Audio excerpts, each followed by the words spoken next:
ngi am jàmm bu baax ñun la waa informatique en wolof ñun ñoo proposer ay formation informatique en wolof comme que ce soit développement web et plus tard aussi dinañ dugg si wàllum développement mobile ak logiciel bi aussi en wolof quoi maintenant tey dañoo ñëw pour présenter leen suñ benn plateforme bi mi ngi nii voilà mi ngi tudd informatique en wolof point com voilà développement bi nag xawoon na jël temps mais bi pare na quoi c'est fonctionnel. dafa nekk benn plateforme boo xamante ni mën ngeen fi trouver ay formation informatique gratuitement formation back end front end et développement web full stack des tutoriels des exercices tout ça mën ngeen ko fi trouver de plus voilà comme ni ngeen ko gisee espace service espace formation espace communauté fii nii mën ngeen fi trouver seen ay formation espace service ak communauté mën ngeen fa dugg comme ay communauté développeur di connecté wu ak yeneen développeur partager idée partager seen ay projet jéem a gagner visibilité trouver ay relation ay collaboration et cetera quoi yooyu lay jariñ publier aussi seen projet ou bien poser seen ay questions ou soo leen amee ay problème quelque part pour ñu jàppale leen et cetera du coup di ngeen mën a dugg espace communauté bi pour dugal ko fa partager waxtaan ak yeneen personnes yeneen développeurs ay sénégalais ay africains et cetera quoi espace service aussi bon foofu ay quelques services yu ñu koy proposer la de même tamit yéen plus tard da ngeen fa mën a dugg di fa proposer seen ay services et cetera formulaire bi pour soo leen bëggee envoyer message la après ça bon à propos lay nekk quoi foofu noonu maintenant fii soo leen ñëwee formation daf leen indil benn page de formation voilà mooy comme formation yi ñuy proposer quoi mi ngi nii devenir développeur renommé suñu ay formation yi proposer comme formation back end formation MySQL Node.js formation HTML front end MySQL Node.js JavaScript formation full stack complète quoi voilà mi ngi nii maintenant soo leen bëggee jënd formation da ngeen xool par exemple ban moo leen si intéressé fekk supposons premier bi la ñu bës ko voilà mi ngi nii fii ngeen di jëndee formation bi par exemple lii ba tey benn kii la benn formulaire de contact moom moo nekk nii toujours quoi maintenant soo leen ñëwee fii lii mooy programme bi kon boog yan la ñuy jàng si biir formation bi fii mooy prix formation bi description bi lii benn aperçu formation bi la maintenant pour ngeen mën a jënd formation bi d'abord foog ngeen connecté wu mi ngi connectez-vous pour assister une formation maanaam da ngeen connecté wu d'abord fii nii ngeen di ñëw ngeen connecté wala ngeen créer seen compte une fois que ça c'est fait soo leen dikkaatee fii di ngeen fi mën a jëndee formation quoi fii nii soo leen xasee ba tànn ban ngeen bëgg ba pare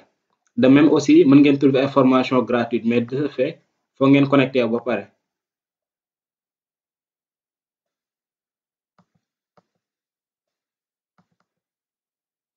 bon pas ça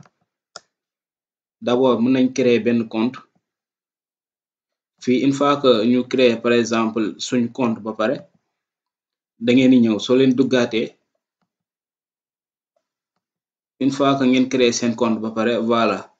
soo leen ñëwaatee fii nii si option yi da ngeen fi fekk benn option biñ naan cours gratuit comme aussi dina am benn option boo xamante ni moom mooy mon espace maanaam foofu ngeen dugg pour fekk fa seen benn espace professionnel quoi espace personnel quoi du coup xaar ma woon leen voilà maintenant une fois que ngeen connecté wu créer seen compte ba connecté wu soo leen ñëwee dina leen indi si même page bi encore léegi fii mooy cours gratuit fii soo leen fi duggee di ngeen fa fekk ay cours gratuitement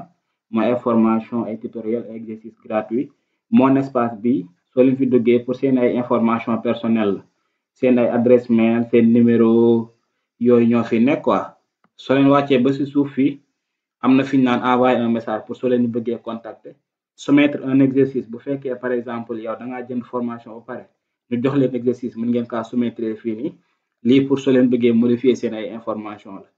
maintenant soo leen wàccee fii ñu def formation gis ngeen accéder à la communauté accéder aux formations lii nii pour soo leen bëggee jënd ay formation la bu fekkee da ngeen acheter formation ba pare da leen naan déjà acheté du coup da ngeen cliquer directement bës suivre ma formation mu indi leen si benn page boo xamante ni foofu ngeen suivre seen ay formation quasiment daanaka loolu moo nekkoon présentation générale site bi pour le moment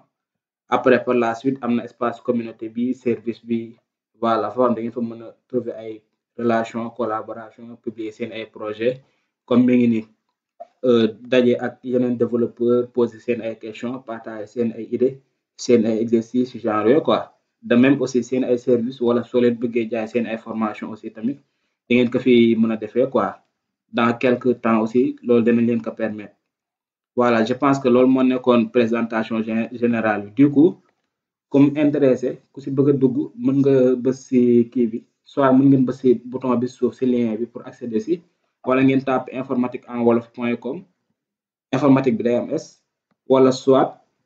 ngeen dem si commentaire yi sama premier commentaire mi ngi foofu noonu dugal naa fi lien bi aussi tamit ngeen accéder fi créer seen compte voilà après mën accéder si formation yi gratuite payante yéen xool bi leen intéressé ak yeneen service yeeg espace yi fi nekk quoi jaa ngeen jëf